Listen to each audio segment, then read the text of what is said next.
اللہ تعالیٰ نے رمضان میں زوجہ کے قریب جانے سے صحابہ کو منع کیا تھا. بڑا دلچسپ واقعہ ہے. رمضان کی راتوں میں بھی زوجہ کے قریب جانے سے منع کیا تھا. ایک صحابی تھے، وہ رات میں کہیں چلے گئے. اب بڑے پریشان ہوئے، رسول اللہ صلی اللہ علیہ وسلم کے پاس آئے، عرض کیا یا رسول اللہ مجھ سے غلطی ہوئی، رمضان کی رات میں نے اپنی زوجہ کے قریب چلا. آپ نے فرمایا کیوں؟ وہ بڑا دلچسپ واقعہ ہے، بس بظاہر تھوڑا حیا کے خلاف بھی ہے لیکن اتنا بھی نہیں ہے. وہ کہہ رہے میری زوجہ کہیں پانی بھرنے کے لیے جا رہی تھی، ان کی پنڈلی کھلی تو میری نظر بیوی کی پنڈلی پر پڑی اور میں بس پاگل ہو گیا بیوی کے عشق میں. میں یہ اس لیے بیان کر رہا ہوں کہ جو لوگ نظر کی حفاظت کرتے ہیں وہ بیوی کے عشق میں پاگل ہوتے ہیں. جو دن رات انٹرنیٹ پر پنڈلیاں دیکھتے رہتے ہیں انہیں بیوی کی پنڈلی بھی کیا شکل بھی اچھی نہیں لگتی ان کو. بد نظری کا یہ عذاب ہے، وبال ہے کہ جو اللہ نے گھر میں آپ کے لیے بٹھائی ہے وہ آپ کو اچھی نہیں لگے گی. تو نظر کی حفاظت کیا کرو، اس سے آپ کو اپنی بیوی سے عشق ہوگا، محبت ہوگی. بات آ رہی ہے سمجھ میں؟ تو اب دیکھو کیسا روزے کی حالت ہے. رمضان میں پابندی ہے، اسلام میں حکم تھا جو رمضان میں بیوی سے ہم بستری کرے گا 60 روزے لگاتار رکھنے پڑیں گے.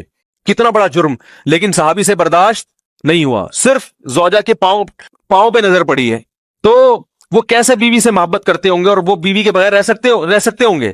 اور آج لوگوں کے فون آتے ہیں ہماری بیگم جس میگے جاتی ہے اتنی خوشی ہے، ایسا اچھا سا فیل ہوتا ہے، ایسا عجیب سا محسوس ہو رہا ہوتا ہے جیسے آزاد ہو گئے. تو میں کہتا ہوں ظاہر ہے اب تمہیں موقع مل گیا کنڈی لگانے کا، ٹھیک ہے نا، اور آنکھ مٹکے کرنے کا، تو خوش تو ہوگے. تو یہ بھی ایک عذاب ہے جو لبرل لوگ نے جس عذاب میں ڈالا ہوا ہے نا، اس میں عورت کے حقوق نہیں ہے. عورت کے حقوق نظر کی حفاظت میں اور عورت کے پردہ کرنے میں ہے. جب مرد باہر نکلے گا سب پردے میں ہوں گی تو آئے گا کس کے پاس؟ بیگم کے پاس ہی آئے گا.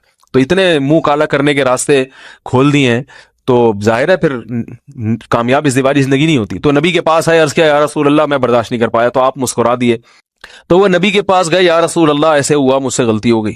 تو آپ نے فرمایا کیوں؟ فرمایا ایسا ہو گیا تھا. تو آپ صلی اللہ علیہ وسلم نے فرمایا 60 روزے رکھو لگاتار. انہوں نے فرمایا ایک کی طاقت نہیں ہے، اس میں یہ ہو گیا 60 کیسے رکھوں گا، نہیں ہے طاقت 60. آپ نے فرمایا ٹھیک ہے پھر 60 غریبوں کو 2 ٹائم کا کھانا کھلاؤ. فرمایا اس کی بھی طاقت بولو بھائی نہیں ہے. اتنے میں ایک صحابی لائے کوئی چیز صدقہ کرنے کے لیے. تو آپ نے فرمایا چلو اصل حکم تو یہی ہے کہ 60 روزے یا پھر 60 غریبوں کو کھانا، وہ نہیں تو چلو فی الحال ان کو تنبیہ کے لیے کچھ ان سے صدقہ کروا لیتا ہوں. فرمایا چلو یہ فلاں خیرات کی ایک چیز لے کر آئے ہیں، تم یہ لے کے غریبوں میں بانٹ دو. انہوں نے فرمایا مجھ سے زیادہ غریب پورے مدینہ میں بھائی کوئی بھی نہیں. آپ صلی اللہ علیہ وسلم مسکرانے لگے. فرمایا جاؤ کھاؤ اور بچوں کو کھلاؤ. اور بھائی غلطی بھی ہوئی اور گھر میں راشن بھی آ گیا.